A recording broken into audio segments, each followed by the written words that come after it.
Tomorrow marks exactly 6 months until Election Day, and the split screen between President Biden and Donald Trump, well, it keeps getting more striking. Just yesterday, as President Biden honored 19 distinguished Americans with the Presidential Medal of Freedom, Donald Trump was, of course, back in that New York courtroom facing criminal charges for trying to interfere with the 2016 presidential election.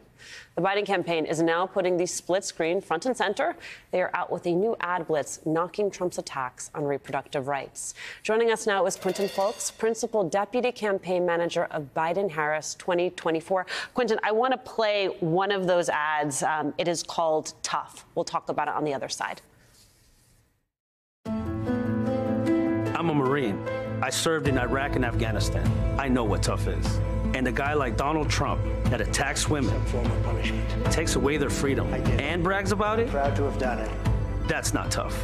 If he wants to take any more freedoms away from my 3 daughters, he'll have to come through me first. Me, I'm with Joe Biden, because he'll give my daughters their freedom back. Not lost on me, Quinton, that the narrator there is a Latino vet at a time when you know you got to be motivating Latino men. Talk to me about the thinking behind that ad. Look, I think that we're expanding the argument, right? We are taking it and coming at it from a different angle. Obviously, you all have seen some of the ads that we've done with testimonials from women who are directly having the consequences of these national abortion bans that Donald Trump has put into place and the overturn of Roe. But this is a different angle, and it shows the sort of willingness for fathers to stand up and fight for their daughters, sons to stand up and fight for their mothers. When I was on this show last, I believe I talked about expanding these arguments and making it broader and more real, and that's exactly what this ad does. So as you're expanding the argument, we have news this morning from NBC News that the campaign is looking to shorten its speeches. Biden's general election strategy is less is more. The president's aides are seeking to tighten his pitch to voters with shorter, crisper speeches.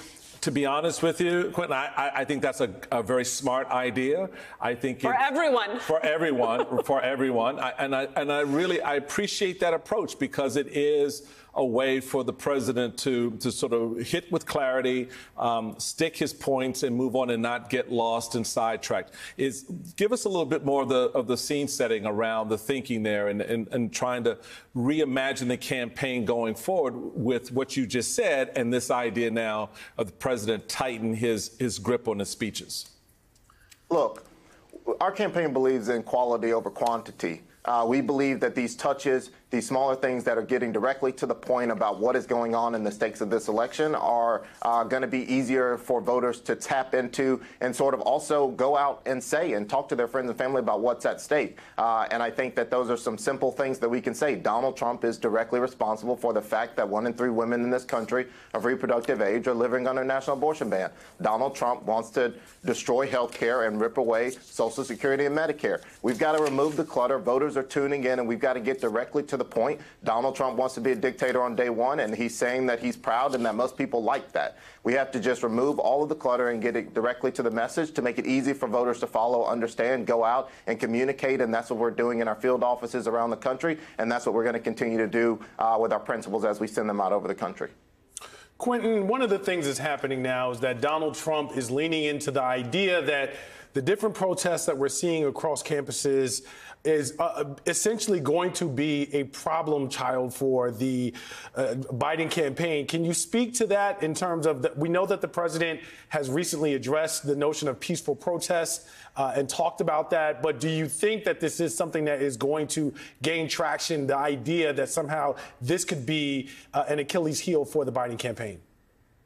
Well, I think if Donald Trump said that, it's rich, considering that somebody who dropped out of a primary is still getting about 200,000 votes in a state that was decided by 78,000 votes. So you should focus on those problems. But when it comes to this issue, I think it's important to call out that the president has said, as you said, that he believes in the right for peaceful protest, but that political violence, anti-Semitism is not going to be accepted. The other piece here is that the president believes in what these protesters are saying, and he is working to bring a peace, to bring bring peace to the Middle East and bring this situation to a close. And so we're going to continue to do that. We know that this issue is a very sensitive issue for a lot of people around the country, and we're going to be respectful to that and believe and tell them that they have the right to peacefully protest and that we respect their right to protest. But this is an issue that we are going to continue to let play out. The president is working diligently every day to bring it to a close, and we're going to continue to communicate with voters about issues and build out a campaign apparatus that is drawing the stakes of this election and exactly what Donald Trump has done and the dangers that he's posing to bring into a second term. Quentin, I want to deal with, I think, a sticky part for this campaign, and I'm curious as to how your team is looking at addressing it head on as soon as possible. Trump is already setting up narratives about this upcoming election. He's setting up narratives that if he doesn't win, it's rigged. He's setting up narratives, as we see in the courthouse, that says, that, they won't let him speak. And, the gag order is gagging his ability to testify, which, again, translates politically on the street into this idea of the whole system being rigged against Donald Trump. How is the campaign prepared to make it clear to the American people, A, we have the safest, most secure elections in the world. There's no rigging of elections. You have good people working on the ground in states across the country to make sure that your vote is protected, and that if Donald Trump loses, it's because Joe Biden legitimately beat him. Well, look, I think, first of all, I don't agree with the idea that Americans actually believe what Donald Trump is saying on that front.